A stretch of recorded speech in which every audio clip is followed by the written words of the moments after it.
मेरा नाम सुमित है। मैं हमेशा से ही शर्मीले स्वभाव का था।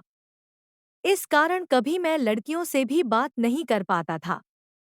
लेकिन मैं यह भी सोचता था कि मेरे लिए कोई होगी जो मेरी जिंदगी में आएगी, मेरी बात सुनेगी।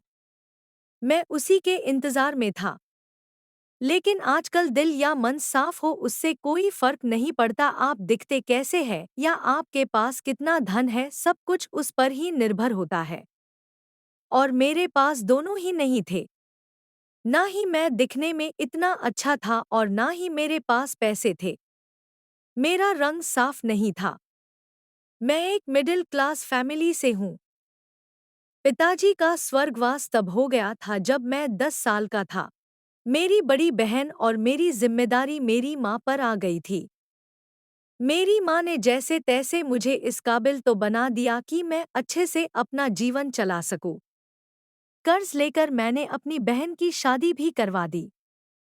इन्हीं सब जिम्मेदारियों के चलते मेरी उम्र निकलती गई। माँ को मेरी शादी की बहुत फिक्र रहती है, बहुत जगह रिश्ते देखें, लेकिन बात कुछ बनी नहीं। फिर एक दिन अचानक ही हमारे घर में एक रिश्ता आया। वो घर ही आ गए थे। हमारा घर और मुझे देखने के बाद उनकी तरफ से हाँ थी। लड़की की तस्वीर उन्होंने दिखाई। लड़की बेहद ही खूबसूरत थी। मुझे देखते ही पसंद आ गई थी। लेकिन फिर मेरे मन में निराशा आ गई, क्योंकि मुझे पता था कि इतनी सुंदर लड़की मुझसे शादी को हाँ क्यों करेंगी। इससे पहले भी मेरे साथ यह कई बार हो चुका है। इसलिए उनके जाने के बाद मैंने माँ से कहा कि हम वहाँ नहीं जाएंगे। माँ ने पूछा क्यों? मैंने कहा कि वहाँ जाकर समय खराब करने से क्या फायदा होगा, क्योंकि लड़की वैसे भी मुझे देखते ही मना कर देंगी। लेकिन माँ ने कहा कि कुछ भी हो वो हमारे यहाँ आकर अपने घर आने का निमंत्रण देकर गए हैं। हमें जाना चाहिए। माँ के कहने पर मैं वहाँ जाने को तैयार तो हो गया, लेकिन मेरे मन में कोई उत्साह नहीं था। हम उनके यहाँ पहुँच गए। हमें देखकर वो खुश हुए। लड़की का नाम रानी था। मैं वहाँ जब बैठा था तब वो नीली साड़ी में चाय लेकर आई। बहुत सुंदर थी, लेकिन मुझे पता था कि मुझे खुश नहीं होना है। मेरी माँ ने थोड़ी देर बाद कहा कि कुछ बात करनी है तो कर लो।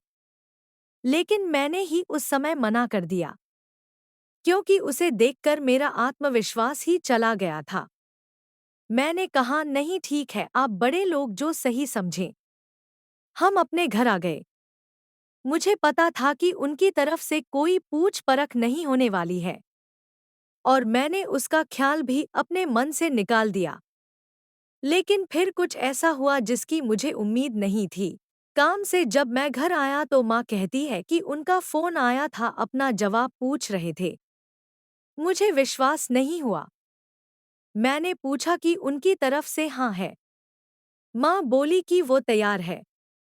अब जब ऐसा होता है तो दूसरा ख्याल यही आता है कि शायद कुछ कमी होगी, वरना मुझसे शादी को हाँ क्यों कहती। मैंने माँ से कहा कि ठीक है, उनकी हाँ है तो, पर अब मैं लड़की से बात करना चाहता हूँ। माँ ने यही बात उनसे बोली। उन्होंने कहा कि अभी हमारे घर में कुछ दिनों तक घर ठीक करने का काम चल रहा है, इसलिए आप फोन पर बात करवा दीजिए। उसका नंबर अब मेरे पास आ गया था। मैंने रात उसे फोन किया। उधर से हेलो बोला गया। पहली बार मैं किसी लड़की से बात कर रहा था, वो भी इतनी सुंदर। मैंने सबसे पहले एक ही सवाल पूछा कि आप मुझसे शादी को तैयार कैसे हो गई। वो कुछ देर चुप रही, कहा कि क्यों, आप ऐसा क्यों बोल रहे हैं। मैंने कहा कि मैं आपके मुकाबले कहाँ टिकता हूँ। वो बोली कि मेरे लिए बाहर से ज्यादा भीतर की सुंदरता जरूरी है। मैंने कहा कि आपके और मेरे विचार तो मिलते हैं। वो बोली कि आप भी इसी बात में मानने वाले हैं। मैंने बोला हाँ। बस उस दिन से ही मैं हवा में उड़ने लगा। प्यार में कैसा होता है यह आज तक मैंने सिर्फ सुना ही था, लेकिन जब सच में मुझे प्यार हुआ तो मुझे पता चला कि प्यार एक अद्भुत एहसास है।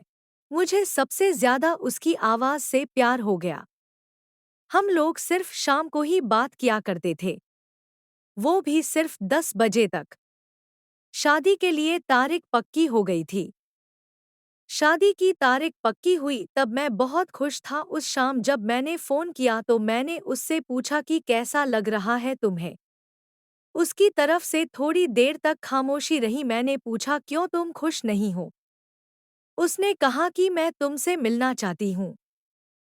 मिलना मुझे भी था लेकिन मैं कह नहीं पा रहा था। लेकिन उसने ही बोल दिया। हम लोगों का मिलना तय हुआ। अगले दिन सुबह सुबह ही मेरी माँ मेरे कमरे का दरवाज़ा जोर से बजा रही थी। मैं नींद से उठा। मेरी माँ को हमारे किसी परिचित से उस लड़की का सच पता चला। उसे सुनने के बाद मुझे पता चला कि इतनी सुंदर होने के बावजूद उसने मुझसे शादी को हाँ क्यों कहा।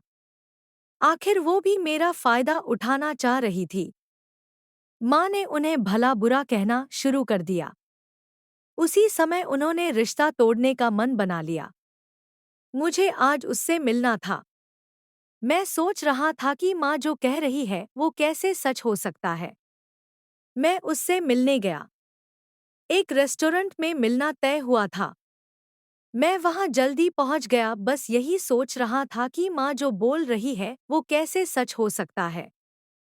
कुछ देर बाद वो आई, उसके साथ में एक लड़की और थी। वो दोनों मेरे पास आकर बैठ गए। रानी के चेहरे पर एक डर था, घबराहट थी। मैंने उससे पूछा कैसी हो? उसने सिर्फ सर हिलाया।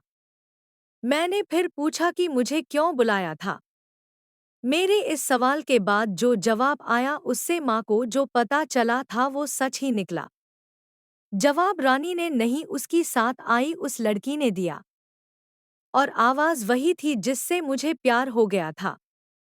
लड़की रानी की चेचरी बहन थी। वो बोली कि हमने आपसे एक बात छिपाई है। रानी बोल नहीं सकती। रानी की जगह मैं आपसे बात करती थी। रानी मेरे साथ बैठी रहती थी। लेकिन रानी चाहती थी कि शादी के पहले आपको सच्चाई पता चल जाए जो उसके घरवालों ने छिपाई है। यह आपको पर्दे में नहीं रखना चाहती थी। अब आपका जो भी फैसला हो वो रानी को मंजूर है। सभी ने अपनी बात बता दी। माँ ने कह दिया कि शादी नहीं करेंगे। रानी ने मुझे सच्चाई बता दी और मुझे डाल दिया दुविधा में। मैं उसे अब धोखेबाज भी नहीं कह सकता था। वो सच बताने के लिए ही आई थी। उसकी आंखें मुझे बहुत कुछ कह रही थी। मैं उसे मना कैसे कर सकता था। मैंने उसका हाथ पकड़ा और कहा कि क्या तुम भी मानती हो कि बाहर से ज्यादा भीतर की सुंदरता जरूरी है? उसने हाँ में सर हिलाया। मेरी माँ को मनाना थोड़ा मुश्किल था लेकिन मैं जानता था कि वो मान जाएगी। उनके घरवालों ने सच छिपाने के लिए माफी मांगी। रानी और मेरी शादी हो गई। बिना बोले भी वो बहुत कुछ बोलती है। प्यार में शब्द कहाँ जरूरी होते हैं। यह तो एहसास है। दोस्तों, कहानी कैसी लगी जरूर बताना। पसंद आई हो तो वीडियो को लाइक करें। रोज एक बेहतरीन और नई कहानी सुनने के लिए चैनल को सब्सक्राइब करना मत भूलिएगा और कहानी को अंत तक सुनने के लिए आप सबका बहुत बहुत धन्यवाद। मिलते हैं आपसे एक नई कहानी के साथ।